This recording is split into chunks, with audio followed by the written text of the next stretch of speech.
Hi, everyone. I'm going to share about professional teachers, how to be a teacher of excellence. So, the first thing that I want to share is developing a philosophy of education. This is so important because every decision that you make as a teacher is based on your philosophy of education. So there are 5 main philosophies. The first 2 are teacher-centered.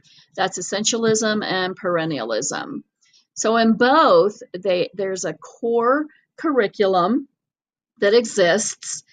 With essentialism, societal, that core can be changed or tweaked as society changes.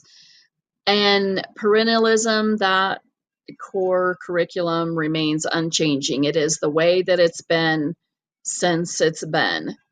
The teacher is the role model in both, somebody to be looked up to and modeled after. They're both organized, basic, and rigorous. For the other 3, these are student-centered. So there's progressivism, reconstructionism, and existentialism. So in progressivism, the teacher is the coach. It's a democratic principle, so majority rules. Active engagement, which that just means that the teacher uses things like a group work, corroboration, that sort of thing. Reconstructionism, this means that the goal is to change society, not to change the school, but to change or education, but to change society. So in existentialism, the teacher teaches to the whole child. The child's given choices and responsibilities, so they're not just, this one's really child student led. They get to choose what they want to learn, but they're also held responsible. This often leads to self-discovery. So this is really important. And if you fall in between some of these, that's good, because we're not all cut and dried. We're not all the same. And we're probably going to fit into several different ones. So, whoops, I skipped one. So, no, I didn't. So, the next thing I want to share is understanding the 3 theorists that are still influencing child development today. So Piaget, his major contribution was schemas. And schemas are, so I'll give you an example. Basically, like a 2-year-old who sees a cow and goes, "Cow, moo!"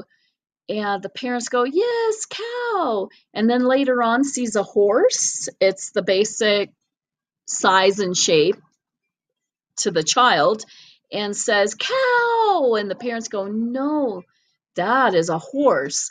Well, the schema for the child just enlarged. So basically, it's the basic building blocks of cognitive thinking.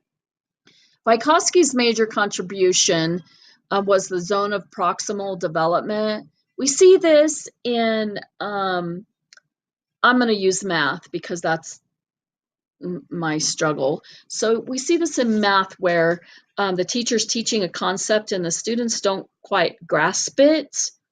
And so she gives them work to do, and it's right to the edge of where they still need to ask for help and they can't do it on their own, but then they keep practicing and then they can do it on their own.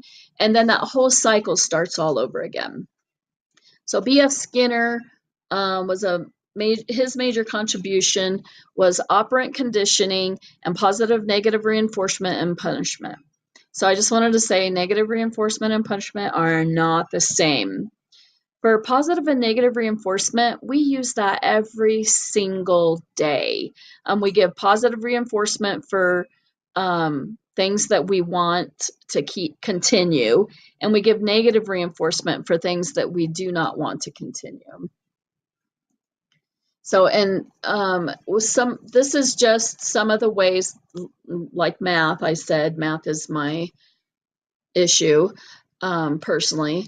And so these are just some examples that I could help make math meaningful to the students. So understanding how to implement formal and informal curriculum.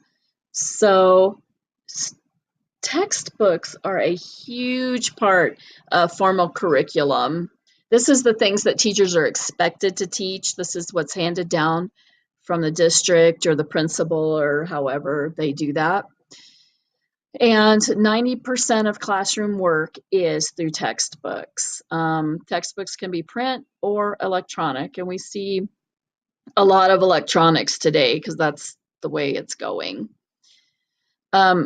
Informal curriculum is my favorite part because it's not part of the lesson plan, it's not part of the curriculum or even the standards, but it's an attitude that we bring to the classroom, both good and bad. As a teacher, we have the ability to set the tone. And so always have a positive expectation that every student will succeed. Values, our values are on display every single day for our students, even when we don't say a word. These usually happen in casual conversations like going in the hallway, going at lunch, recess, those sort of things. Classroom management techniques, professional teachers use effectively. Building caring relationships with students is the cornerstone of effective classroom management. According to students, there are 6 traits of a good, effective teacher. Number 1 is they make sure that the students do their work. They control their classroom effectively without yelling, flicking off and on the lights. They're willing to help their students whenever the students need help, not when the teacher can get around to it. They explained assignments and content clearly, and they vary their classroom routine. They also took the time to get to know their students. And this could be basically like enthusiastically greeting the student at the door, demonstrating interest in the student's extracurricular activity, or sharing your life experiences and allowing your students to share back. The last thing that I want to talk about is personal growth. Teacher evaluations are used to encourage all your strong points and to provide tools for areas of improvements. Basically, your supervisor will get with you and go over these things. Observations is exactly that, observations, just like what we've been doing with our classrooms. We go in, the only difference is that they'll review things that you're doing well and what you probably could have handled better. Instructional coaches are exactly that. They encourage you to try different teaching styles that might work better. They implement training for you, and they give you ideas for better teaching moments.